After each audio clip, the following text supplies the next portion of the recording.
Greetings, guys. Welcome back to my channel. My name is Monad, and this is my channel, Evolve with Monad. I am a professional intuitive empath, and it's so good to share some energy with you today. Listen, guys, I want to chat with you about your Lieutenant Dan moment. For any of us 80s, 90s babies, we all remember the movie Forrest Gump. Iconic. There are so many lessons that I could teach out of that movie, and I will. But the first one I want to jump into, and the one that struck me the most out of the movie, beyond the incredible arc and the idea that the underdog was always the chosen one, what a brilliant storyline coming up in the next video regarding Forrest Gump. The energy that shows up here is that I I had to kind of reconcile with myself the same way Lieutenant Dan did. Sometimes when the tempest rages and the storms are whipping and everything is tumultuous in your life, you are brought, not sometimes, every single time, guys, you're brought to your knees. That is designed to help you understand that spirituality is real. All of us will have a quote unquote come to Jesus moment. I'm thinking of Bill Maher for some reason right now. He's an atheist. And even Bill Maher, they said, will have a moment where though he doesn't believe in Jesus, or Sky Daddy as he calls him, he will have some moment where he cries out to a thing, because it is our human nature to seek outside of ourselves, because we have an understanding of our mind, body, spirit, and soul, right? Well, Lieutenant Dan had an understanding of his mind, body, spirit, and soul. He was stripped of the thing that he identified himself as masculine. He was a military man. He lost his legs in the movie. And we see him whipping about in a tempest, in a storm, in a hurricane, on the sea, and he's at the top of the mast, and he is crying out to God and challenging God. And I love that part. He's asking him, if I have a purpose, you show me, because right now, the life I'm living doesn't feel like it's worth it. I have lost the thing that was the most important to you. Empath, divine feminine, I want to ask you, what thing have you lost, forfeited, or you felt like was stolen from you that was very important to you? And I'm not talking about just our relationships. Let's get out of that. Sometimes we can lose our health. Sometimes we can lose a loved one. Sometimes we can lose a job. Sometimes it's a relationship. Sometimes it's our sense of self and well-being. Sometimes we're a mother and we're meshed in raising kids and we don't know who we are anymore. We've lost our sexy side. We've lost our adventurous side. We've become mundane. But we're asking God, why am I here? Why am I in this pain? Whether it's depression or it's actual amputation, like Lieutenant Dan. I thought that the amputation was quite symbolic. In order to evolve, something was cut away. And while it wasn't ideal and it was a necessary life-saving measure for him in the movie, for us, spiritually, there is a parallel. In order to evolve, something will be cut away, and that will be painful, and that will bring you to your knees. That will cause you to ask, whatever spirit you believe in, whatever God of wonders above all majesty, for me it's God, that you believe in, you'll say why. And you may be angry. I remember being a child growing up in the Keys and going to a church, a Baptist church, and there was a pastor there, Pastor Lopez. You can look him up, Real Deal Holyfield. And he was charismatic and Spanish and magical and a very attractive, I will say, and this factors in a weird way. And he knew that. He was charming, let's just say that. Now, most pastors are charismatic. You're not leading a church if you're not. But he ended up being a prolific child molester.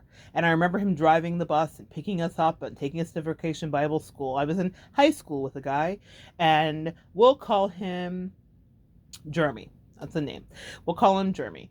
And Jeremy's brother was molested by this pastor. And I remember sitting on the bus and watching Pastor Lopez pull Jeremy's brother onto his lap, and many other young boys that he did that all to. He was very affectionate with us all, but mostly with the young boys, even though he was married with a pregnant wife when he was actually arrested and taken to the Miami jail. Here's what I will tell you about that moment.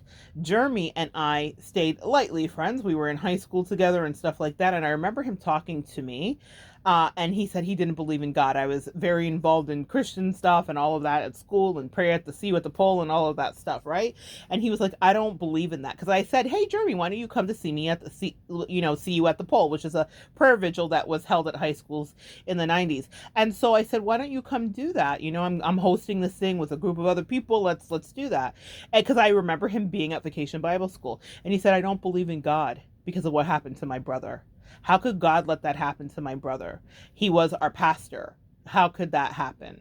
And so his faith was amputated. You get it? Something was cut out from him that he never thought that would be cut out, and he couldn't fathom that he would need a God. Years later, Jeremy ended up being in the military, and no, he did not have any amputations, but he was in a really scary moment while he was deployed. And I remember him sharing on Facebook, I believe, about the moment and how it brought him back to his spirituality. You see? You see, it wasn't something God had orchestrated his life to have that event, that tragic event of the pain of knowing that he couldn't protect his younger brother, which he was the older brother, and he felt like he felt responsible for him.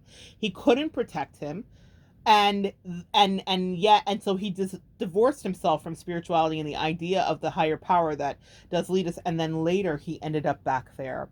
That was his Lieutenant Dan moment. For him, his Lieutenant Dan moment wasn't just in the field, in the military later, when the bullets were flying and he literally cried out to whatever higher power that he had vowed hated him and didn't love him and didn't exist. His Lieutenant Dan moment was also with his brother, that first injury of, I am out of control here. What is the purpose? When we have that Lieutenant Dan moment, we then are able to ascend to the place we need to be. Now, I'm not saying that Jeremy is a youth pastor or anything. I don't know that about him. I didn't stay that followed up, but I think God allowed me to see that Facebook post many years ago for my own healing in full circle, because I didn't have an answer for him. As a Christian, as a person that believes in spirituality and higher power, I wanted to give him an answer, but I couldn't. But now I know the answer. The answer is we all have those moments. We all have a crisis of faith. We all do not trust that the thing that feels terrible is the right thing for us in the long run. And I'm not saying, hypothetically speaking, since it's a movie, that Lieutenant Dan or any amputee or anybody having that happen is God's will. But it is to say that after we have things like that happen, we don't have to stop our life. Things can get better. And in fact, didn't he get new legs? Didn't he end up with a wife that he actually loved? Wasn't he at Forrest's wedding to Jenny? He was. But it was in that moment on the raging seas, as the waves roiled and the lightning struck and the thunder rolled, that he came face to face with the God of his creation. And he confronted him angrily. And that's okay, empath. That's okay, divine feminine. That's okay, woman listening. We're allowed to be angry if things aren't right, if we're losing a loved one, if things are changing. Most of you know my story here regarding my sister who is battling cancer. I've cried out to God about the lack of fairness, but it doesn't mean that God doesn't exist. My sister has been brought to her knees in her own right, but it doesn't mean that she still doesn't believe that she has a purpose as she is here. That's what I mean. She's in her Lieutenant Dan moment. I have been in my Lieutenant Dan moment, and I promise you, if you keep living, you will have yours. But the thing about it is, you rise out of it. It's okay to request, demand, cry out. We are human. All of us think of our angels as these like sweet cherubs floating, and Ricky Bobby, one of my favorite movies. Not Ricky Bobby, the Ballad. What is it? Talladega Nights. He's sweet baby Jesus. That became like a whole huge funny thing, and I loved it and said it for years and still do. But the truth of the matter is, the angels are warriors. They fight. They battled in the Bible. They were wrestling people and fighting and taking things and swords. They are here as our protectors. And yes, there is kindness, warmth, and healing, but they are protectors. And they are far more carnal, and I know that's weird to say, energetically, in that they are warriors. And war is carnal. The gnashing and weeping and the crushing of things is carnal, but that happens in the spirit realm. Your angels and ancestors are here to guide you through that Lieutenant Dan moment. They know you're going to have it, and you're allowed. The reason I'm saying this is that we think we have to be dainty and repressed in our spirituality and communication to God, to our angels. No. Lieutenant Dan, go watch that scene, and maybe I'll connect a clip or a link below, but go watch that and watch him. There was nothing dainty about it. He was pissed. You're allowed to be pissed if the things in your life are not going the way you think they should, and you feel like it's happening from an outside source, and you're angry because you can't shake your finger right in his face. But I assure you, sweet empath, you can. And it doesn't mean that we fly in the face of God or blaspheme or whatever the case may be. I think it's healthy to just have open communication. And after that, you will see a resolution, and you will see a sunrise, and the ability to get out of the place that feels so dark. My sister has had a lot of good days, and she still has a fighting spirit. and she's taught me so much, but I needed to share it. I needed to share this. Don't run from your Lieutenant Dan moment. Don't run from your confrontation with the source. If it's not going right, if it feels unfair, it might just well be. But you need to ask why you're here. Ask what the purpose is. Demand an answer. You get it. We are allowed to ask. If we are created in the image of God, He does not leave us without clarity. And if you are listening and tuned in, empath, and doing your meditations and clearing your energy, you will get the clarity. Retreat from all the people. That's what I'm supposed to say to somebody here today. Stop with all the friends. You're filling yourself up with a lot of stuff and people that have negative energy, so you can't get a clear answer. There's somebody listening that's not getting clarity on something. It's because you've been asking too many, people about it. You're never going to get the clarity that you need there. Your Lieutenant Dan moment is particularly profound because it's you one-on-one with the source. When you are brought to your knees and you're by yourself, I was recently utterly by myself just in the last few weeks, guys. I was going, I haven't been here online for a little while, and I was dealing with some heavy personal things going on in my life, and I was utterly by myself, and there were some medical things as well, and I had to be by myself and say, okay, God, if we're resetting, let's reset. Even in that moment, while it wasn't a Lieutenant Dan moment for me completely, I had that emotionally a couple years ago. This moment recently was like, oh, this is why we're here. There is a purpose. And even in this moment, I have gained strength from having to recuperate and having to rebound back from something that I thought could take me out. You have the power to do that, and you have the power to ask, why is this thing assigned to me to take me out? What is the purpose, God? Why am I here? And also, I want better after I get over this mountain.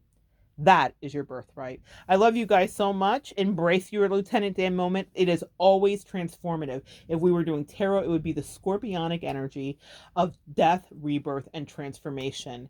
But in order for something to die, it means that someone more than likely will cry, even if it's not an actual crossover death.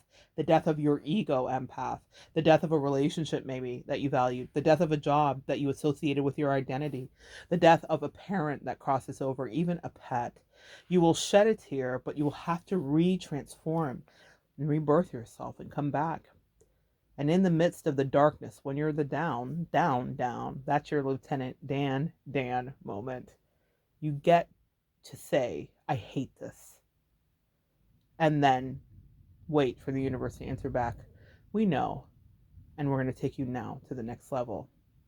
I love you guys so much. Come back and join me next time, and we will continue to evolve together.